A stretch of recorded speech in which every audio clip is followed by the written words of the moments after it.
Gloire à Dieu, alléluia, gloire à Dieu. Nous bénissons le Seigneur pour le souffle de vie qu'il ne cesse de nous accorder en ce jour. Bienvenue à une minute de prière de ce vendredi 12 janvier 2024.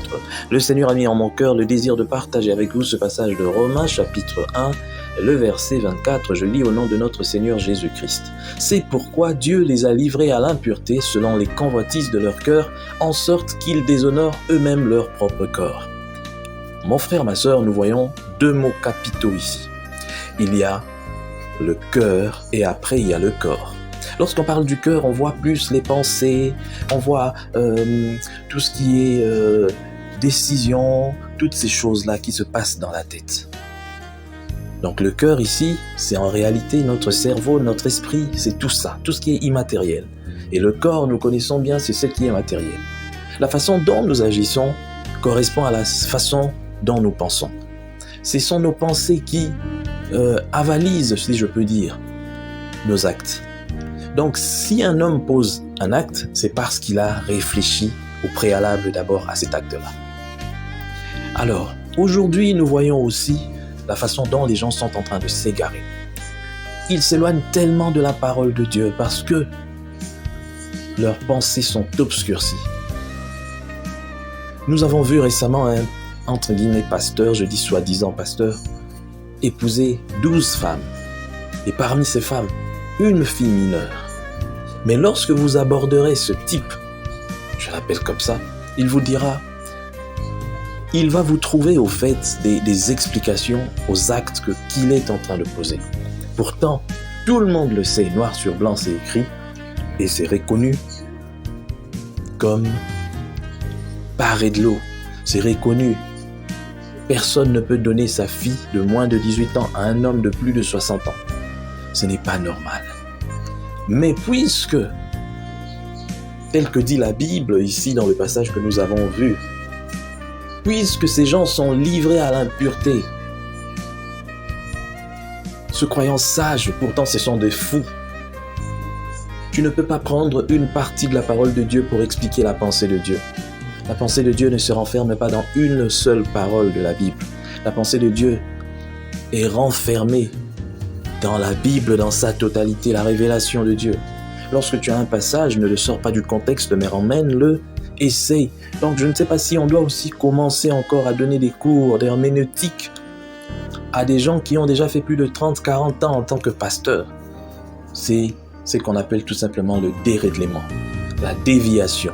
Et on ne peut pas du tout comprendre ces choses. Voilà pourquoi j'attire ton attention aujourd'hui, toi, enfant de Dieu. Le cœur, c'est toujours le cœur qui commence. Mais après, c'est le corps qui en pâtit. Le cœur nous pousse à faire tant de choses. Des bêtises, c'est le cœur. Siège des pensées, des envies. Mais lorsque nous posons des actes, c'est le corps qui pleure. C'est le corps qui en pâtit. C'est le corps qui reçoit de coups. Voilà pourquoi nous devons être très intelligents, de ne pas nous comporter n'importe comment. Que le Seigneur ne livre pas nos cœurs. Voilà pourquoi avec vous, nous devons faire cette prière. Seigneur, je ramène captive à l'obéissance de ta parole toutes mes pensées, que mon cœur soit assujetti, que mon cœur dépende de ta parole, que ta parole dirige mon cœur. Car si ta parole dirige mon cœur, je sais que mes membres, mon corps ne va pas pécher. Mais si mon cœur est dirigé par moi-même, mes pensées par moi-même, je sais que mon corps va pécher et va en pâtir. Ne soyez pas comme ce pasteur qui est allé épouser sa 12e femme, une fille en plus de 17 ans, 12 femmes. Il se prend pour le Salomon de la modernité. Et dans son église, des parents qui applaudissent pendant que cette fille est donnée en mariage. Honteux, honteux, des églises des démons, honteux. Comment pouvez-vous avaliser des choses pareilles? Ces parents-là, je les plains. Il aurait été souhaitable pour eux de ne pas avoir d'enfants et que ces enfants soient donnés à des couples qui pleurent chaque jour pour avoir des enfants. Ce n'est pas normal de voir de telles choses. Un pasteur qui se comporte pur et simplement comme un démon, mais on l'appelle pasteur. Il ne l'est pas. C'est pas parce qu'il a fait 30 ans, 40 ans dans une église reconnue qu'il est pasteur, non. On reconnaît un arbre par ce fruit. Devant les seigneurs, devant la Bible, il est à juger et il ne sera pas trouvé digne. Parce que ce qu'il est en train de poser comme acte est dégradant. Ce n'est pas normal. Et c'est ça, c'est parce que Dieu dit que des gens pareils, Dieu les a livrés à l'impureté, selon les convoitises de leur cœur, en sorte qu'ils déshonorent eux-mêmes leur propre corps. Mon frère, ma sœur, si tu ne fais pas attention, si tu ne sais pas prendre des décisions en te basant sur la Bible, toute ta vie va passer en subissant les conséquences. Tu ne feras que réparer des dégâts, des dégâts, des dégâts et des dégâts.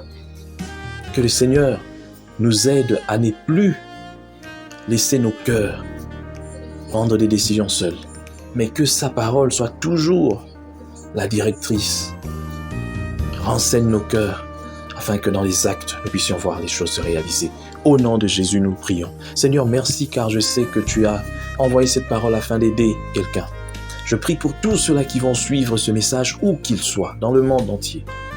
Donne-leur, Seigneur, ô éternel, mon Dieu, de toujours te remettre leur cœur, c'est-à-dire leur esprit, c'est-à-dire leur pensée, afin que tu puisses renouveler cela et que ce soit des hommes qui soient reconnus devant toi, parfaits, dignes, parce que le sang de Jésus a coulé à Golgotha aussi pour eux. Merci Seigneur pour toutes choses. Au nom de Jésus, nous avons prié. Amen. Chers frères et sœurs, dans le Seigneur, vous avez l'occasion de servir Dieu avec votre temps, avec votre intelligence, mais aussi avec vos moyens. Soutenez, restez unis dans 1 minute de prière chaque jour. Écrivez-nous, envoyez vos dons ici. Que Dieu vous bénisse.